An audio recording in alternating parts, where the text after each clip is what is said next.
Boa noite, eu me chamo Thais Eduarda e como eu não pude estar presente na aula pela manhã, eu vou falar um pouco sobre a minha parte. O meu grupo ficou com o Novo Rural Brasileiro, que é composto por mim, Thaísla, Thaís Borges e Gabriel Camargo. Eu não vou falar apenas da minha parte, eu vou também falar um pouco do que foi o trabalho, apesar de já ter sido falado. Eu vou falar um pouco sobre ele antes de falar sobre a minha parte. Bom, o Novo Rural Brasileiro, ele foi criado por Graziano da Silva, que é o diretor-geral da FAO e da pesquisa. E ele é baseado na ideia de que no Brasil as áreas rurais elas já não se restringem mais apenas à agropecuária ou à agroindústria. Nas últimas décadas, o campo ele vem se transformando em um espaço múltiplo, apresentando novas funções. Essas funções elas vão além do trabalho na roça e oferecem diferentes oportunidades de trabalho e renda. O Novo Rural ele incorporou atividades que até então eram consideradas apenas como hobbies ou pequenos empreendimentos. Ele vem transformando esses negócios em coisas rentáveis que possam gerar renda, além de propiciar uma série de serviços em restaurantes, clubes, hotéis, fazendas, entre outros. E um exemplo do que o Novo Rural Brasileiro vem transformando aconteceu na região de Ribeirão Preto. Um fazendeiro ele substituiu uma pequena produção de leite por uma bem-sucedida criação de aves nobres e exóticas, como fazões, perdizes e codornas, e foram vendidas nos supermercados, restaurantes e também para a agroindústria. Muitos agricultores eles têm tido sucesso com esse investimento na criação de rãs, camarões, água, javalis, e esse foi um dos exemplos.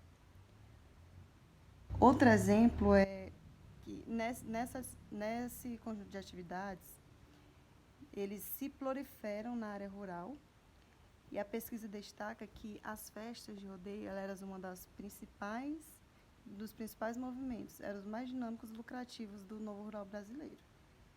E eu vou falar um pouco sobre a adoção das políticas públicas. A velha legislação ela não reconhece as novas ocupações rurais. A profissão de peão de boiadeiro, por exemplo, ela não é reconhecida ou regulamentada. A indecisão ou confusão nas regras também atrapalha o acesso ao crédito agrícola oficial e restringe as atividades desse movimento.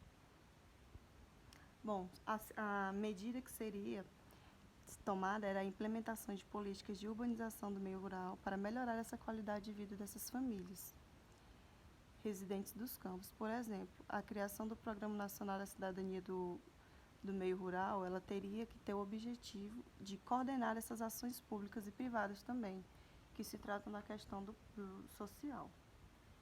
As etapas da pesquisa sobre o Novo Rural Brasileiro, que é a minha parte. Bom, o Novo Rural Brasileiro ele é constituído por 3 etapas. Na primeira, os dados demonstram que, apesar de que o negócio agrícola apesar de que o emprego agrícola apresentou uma grande queda sistemática em meados dos anos 80, a população rural ocupada, ao contrário disso, ela cresceu no mesmo período. E em 1981, de cada 10 pessoas ocupadas na área rural, 2 estavam vinculadas a atividades não agrícolas. Em 97, a proporção já era de 3 para 10 pessoas. O aumento das oportunidades de trabalho em atividades não agrícolas estancou a queda no tamanho da população rural no país. E nos anos 80, a população rural caiu em média de 0,2%, mas na década de 90, isso se inverteu e a população registrou um crescimento de 0,5% no ano. A segunda fase ela é iniciada em março de 1999 e ela tomou a unidade de análise das atividades dos 7,7 milhões de famílias residentes em áreas rurais, que representavam aproximadamente 19% do total das famílias brasileiras. Essa segunda fase, ela constatou que metade das famílias trabalhava por conta própria, ou seja, não contratava trabalhadores fora do núcleo familiar. A análise permitiu também explorar melhor o efeito das ocupações não agrícolas, que era uma das atividades que as famílias exerciam. Elas exerciam atividades agrícolas e não agrícolas. Os residentes do meio rural, as rendas não agrícolas, elas são maiores que as agrícolas. Em alguns casos, essa diferença chega a ser 4 a 5 vezes maior. Na terceira fase, que se inicia, tem 3 grandes objetivos, que é ampliar a agilidade das etapas anteriores, aprofundar alguns pontos da análise das famílias e pessoas ocupadas e realizar estudos de caso para melhor qualificar as tendências registradas, no que diz respeito às ocupações e às rendas das famílias rurais e agrícolas de algumas regiões do país. Bom, nessa terceira fase, a questão que agora se coloca é que a identidade dessas pessoas, a identidade dessas pessoas era a ambição desse projeto. Eles queriam descobrir a identidade de cada pessoa, que era isso que era levado em conta. E essa nova fase, ela inclui também a identificação de atividades desenvolvidas no meio rural, que ainda não são regulamentadas, a avaliação do impacto da expansão dos condomínios de luxo sobre o meio ambiente e a análise das condições da água disponível em cada região.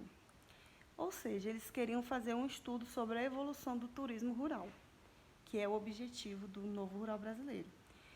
Então, com isso, o que foi apresentado agora e pela manhã, concluímos, então, que a área rural brasileira ela não se restringe mais àquelas atividades relacionadas à agropecuária ou à agroindústria. Nessas últimas décadas, o meio rural ele vem ganhando novas funções, agrícolas e não agrícolas. E também ele oferece novas oportunidades de trabalho e renda para as famílias. Agora, a agropecuária moderna e a agricultura de subsistência divide espaço com um conjunto de atividades ligadas ao lazer, à prestação de serviços e até à indústria, reduzindo cada vez mais os limites entre o rural e o urbano no país. Cada vez mais o meio rural e o meio urbano vêm se tornando iguais. Porém, apesar do desenvolvimento nos últimos anos, esse setor ele ainda precisa de ser visto pelas políticas públicas para que eles o desenvolvam de melhor forma e que também despertem toda a capacidade econômica do nosso rural. Essa foi a apresentação do nosso trabalho. E agora eu vou mostrar o slide de onde foi feito.